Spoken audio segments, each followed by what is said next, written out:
إن الحمد لله نحمده ونستعينه ونستغفره ونعوذ بالله من شرور أنفسنا ومن سيئات أعمالنا من يهده الله فلا مضل له ومن يضلله فلا هادي له وأشهد أن لا إله إلا الله وحده لا شريك له وأشهد أن محمدا عبده ورسوله أما بعد فإن خير الحديث كتاب الله وخير الهدي هدي محمد وشر الأمور محدثاتها وكل محدثة بدعة وكل بدعة ضلالة وكل ضلالة في النار. أعوذ بالله من الشيطان الرجيم. بسم الله الرحمن الرحيم. يا أيها الذين آمنوا اتقوا الله حق تقاته ولا تموتن إلا وأنتم مسلمون. يا أيها الناس اتقوا ربكم الذي خلقكم من نفس واحدة وخلق منها زوجها وبث منهما رجالا كثيرا ونساء واتقوا الله الذي تساءلون به والأرحام إن الله كان عليكم رقيبا. يا أيها الذين آمنوا اتقوا الله وقولوا قولا سديدا يصلح لكم أعمالكم ويغفر لكم ذنوبكم ومن يطع الله ورسوله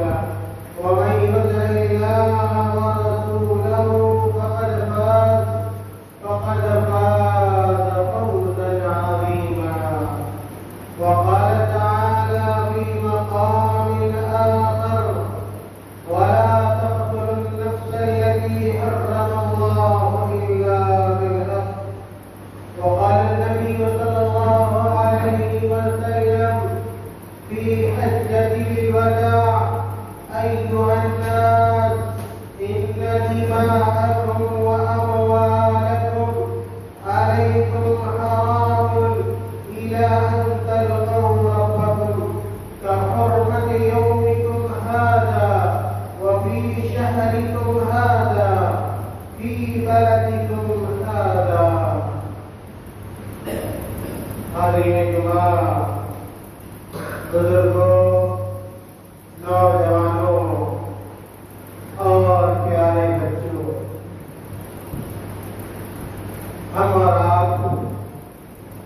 جن ایام سے گزر رہے ہیں وہ بڑے مبارک ایام ہیں، اہم ترین اور فضیلت ترین ایام. ذوالحجہ کے ان شروعاتی 10 دنوں کی قرآن اور حدیث میں بڑی اہمیت بیان کی گئی. میرے بھائیوں، ان 10 دنوں میں ہمیں اور آپ کو چاہیے کہ زیادہ سے زیادہ نیک اعمال کریں، فرائض کا اہتمام کریں، سنتوں کا اہتمام کریں اور نوافل کا اہتمام کریں، ذکر و اذکار کا خاص اہتمام کریں. ہم جہاں رہیں اپنی زبان کو اللہ تعالیٰ کے ذکر سے رطب اللسان رکھیں. اور ہم اور آپ ان 10 دنوں میں جو ذوالحجہ کے شروعاتی 10 دن ہیں، ان 10 دنوں میں قرآن کریم کی زیادہ سے زیادہ تلاوت کریں. اور اسی طرح اگر اللہ رب العالمین نے ہمیں استطاعت عطا کی ہے اور اتنی طاقت دی ہے، جسمانی طاقت اور مالی طاقت، کہ ہم حج بیت اللہ کر سکیں، حج کی سعادت حاصل کر سکیں، تو ہمیں ضرور ان 10 دنوں میں بیت اللہ کا خرچ کرنا چاہیے اور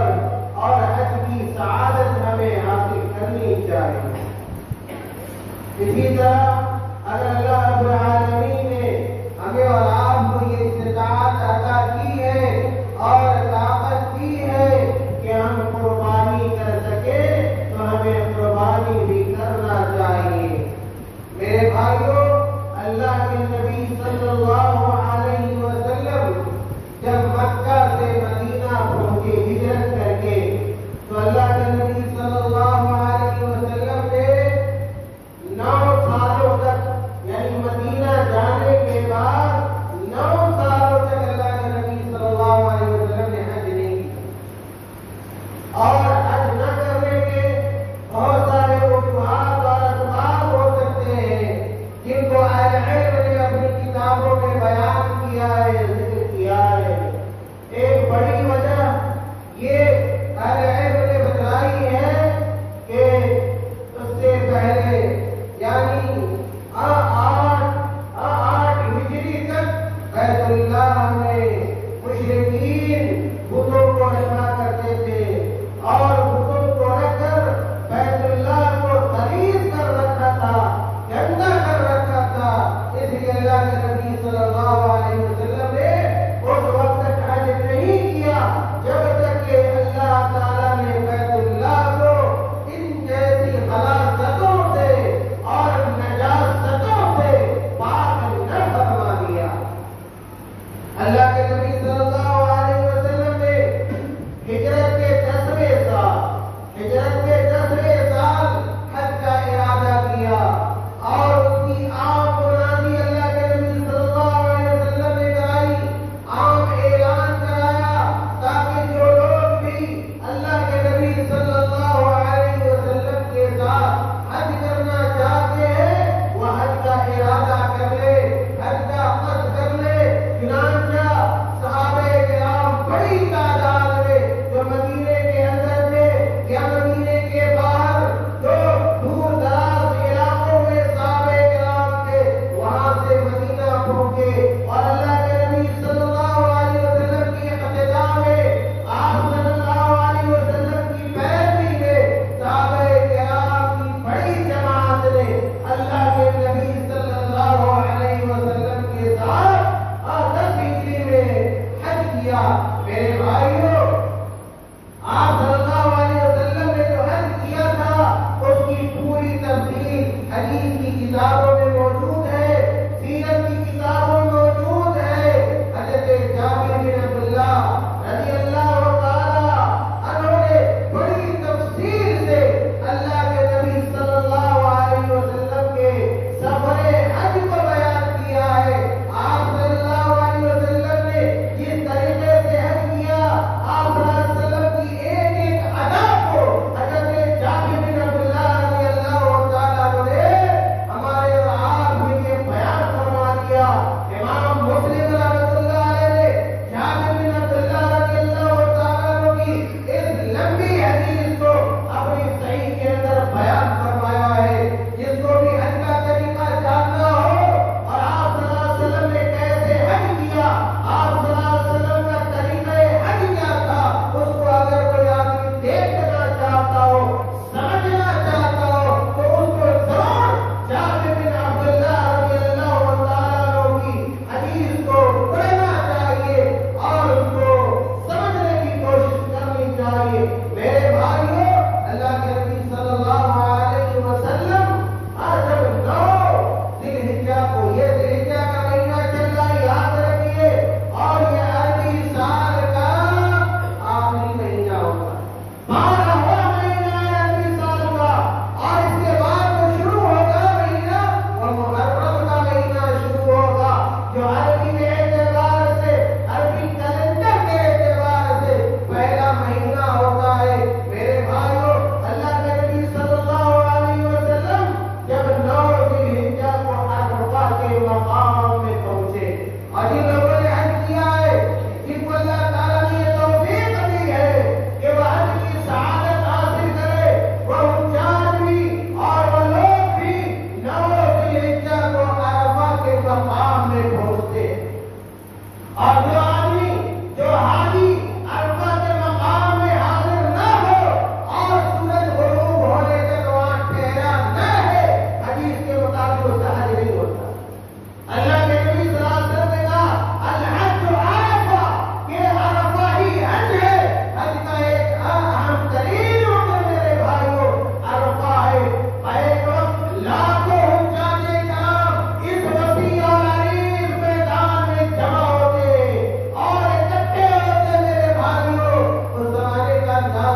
میرے بھائیوں، اللہ کے نبی صلی اللہ علیہ وسلم کے اس عالی شان اور اس عظیم ترین تقریر سے اور خطاب سے یہ پتا چلتا ہے کہ مسلمانوں کے لیے حرام ہے کہ وہ کسی مسلمان کا ناحق خون کرے، چاہے کہ قتل کرے، چاہے کہ اس کا مال چھینے، اس کے اوپر قسم کرے، کسی کے مال کو چوری کرے، کسی کے مال کی ڈکیتی کرے، یہ اسلام نے حرام کرا۔ میرے بھائیوں، اور ناحق خون ریزی کی حرمت کا اندازہ قرآن کریم کی بہت ساری آیتوں سے چلتا ہے، اور اللہ کے نبی صلی اللہ علیہ وسلم نے بھی اپنی بہت ساری دوسری حدیثوں میں ناحق خون سے ناحق کسی کا خون بہانے کو حرام قرار دیا ہے، اس کی قباحت کو، اس کی مذمت کو اور اس کی شرارت کو اللہ کے نبی صلی اللہ علیہ وسلم نے بیان فرمایا ہے۔ ایک آیت کے اندر اللہ رب العالمین نے کہا وَلَا تَقْتُلُوا النَّفْسَ الَّتِي حَرَّمَ اللَّهُ إِلَّا بِالْحَقِّ، یہ سورہ انعام کی 151 نمبر کی آیت ہے۔ اللہ تعالیٰ نے کہا کہ وَلَا تَقْتُلُوا النَّفْسَ الَّتِي حَرَّمَ اللَّهُ إِلَّا بِالْحَقِّ، اللہ تعالیٰ نے کہا کہ وَلَا تَقْتُلُوا النَّفْسَ، کہ اے لوگوں تم ناحق کسی کو قتل نہ کرو، تم ناحق کسی کو قتل نہ کرو۔ آج معمولی جھگڑا ہوتا ہے، معمولی لڑائی ہوتی ہے، ایک پڑوسی کا جھگڑا دوسرے پڑوسی سے ہو گیا، اور ایک گھر کا جھگڑا دوسرے گھر سے ہو گیا، ایک بھائی کا جھگڑا دوسرے بھائی سے ہو گیا، فوراً اسلحے نکلتی ہے، فوراً بندوقیں نکلتی ہے اور تلواریں نکلتی ہے، گندے ماری جاتی ہے، گولیاں چلائی جاتی ہے۔ یاد رکھیے کہ یہ حرام، یہ گناہ ہے۔ آپ اپنے مسلمان بھائی کو ناحق قتل نہیں کر سکتے، اس کا خون نہیں بہا سکتے، اور اس کا خون آپ کے لیے حرام ہے۔ اللہ تعالیٰ نے کہا وَلَا تَقْتُلُوا النَّفْسَ الَّتِي حَرَّمَ اللَّهُ إِلَّا بِالْحَقِّ، کہ تم لوگ کسی نفس کا خون ناحق طریقے سے نہ کرو۔ اسی طرح اللہ رب العالمین نے قرآن کریم میں ایک اور مقام پر اللہ تعالیٰ نے کہا أَنَّهُ مَنْ قَتَلَ نَفْسًا بِغَيْرِ نَفْسٍ أَوْ فَسَادٍ فِي الْأَرْضِ فَكَأَنَّمَا قَتَلَ النَّاسَ جَمِيعًا، سورہ مائدہ کی 32 نمبر کی آیت ہے۔ اللہ تعالیٰ نے کہا أَنَّهُ مَنْ قَتَلَ نَفْسًا بِغَيْرِ نَفْسٍ، کہ اگر کوئی آدمی کسی کو ناحق قتل کر دیتا ہے، دیکھیے کتنا بڑا گناہ ہے ناحق قتل کرنا۔ اللہ تعالیٰ نے اس گناہ کو بیان کیا، کہا کہ أَنَّهُ مَنْ قَتَلَ نَفْسًا بِغَيْرِ نَفْسٍ أَوْ فَسَادٍ فِي الْأَرْضِ فَكَأَنَّمَا قَتَلَ النَّاسَ جَمِيعًا، کہ جو آدمی کسی کو ناحق قتل کر دے، یا کہ بلا کسی فساد کے قتل کر دے، فَكَأَنَّمَا قَتَلَ النَّاسَ جَمِيعًا، تو وہ قاتل ایسا ہے اور وہ مرڈر کرنے والا ایسا ہے جیسا کہ ساری انسانیت کو وہ قتل کر رہا ہے۔ ایک آدمی کا ناحق قتل کرنا ایسا ہی ہے جیسے سارے لوگوں کو آپ نے قتل، سارے لوگوں کے قتل کا گناہ آپ کے سر رکھا جائے گا اور آپ کو سارے کے قتل کا گناہ ہوگا۔ اسی طرح میرے بھائیوں، اللہ تعالیٰ نے قرآن کریم میں ایک اور جگہ پر کہا وَمَن يَقْتُلْ مُؤْمِنًا مُتَعَمِّدًا فَجَزَاؤُهُ جَهَنَّمُ خَالِدًا فِيهَا وَغَضِبَ اللَّهُ عَلَيْهِ وَلَعَنَهُ وَأَعَدَّ لَهُ عَذَابًا أَلِيمًا۔ اللہ تعالیٰ نے کہا وَمَن يَقْتُلْ مُؤْمِنًا مُتَعَمِّدًا، کہ جو آدمی کسی مومن کو جان بوجھ کر قتل کرتا ہے، اگر کوئی آدمی کسی مومن آدمی کو جان بوجھ کر قتل کرتا ہے تو اللہ تعالیٰ نے اس کی سزا بیان کی اور کہا فَجَزَاؤُهُ جَهَنَّمُ، اس کا بدلہ جہنم۔ ایسا آدمی جہنم میں جائے گا، اور جہنم میں ایک دن دو دن نہیں، خَالِدًا فِيهَا، اور اس جہنم میں ایسا قاتل آدمی اور ناحق خون بہانے والا آدمی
لزوال الدنیا احوج علی اللہ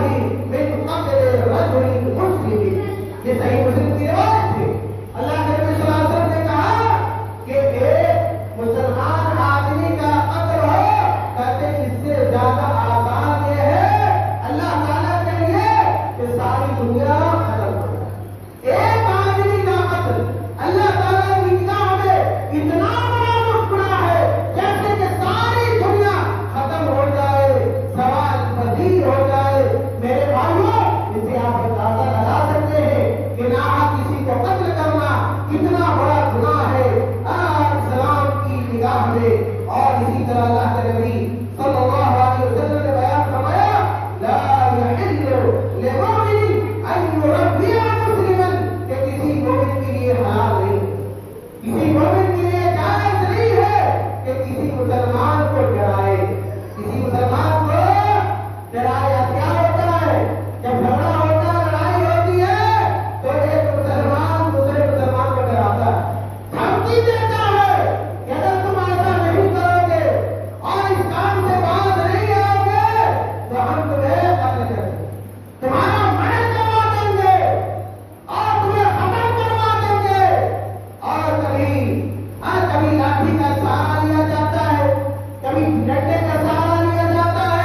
گناہ نہیں سب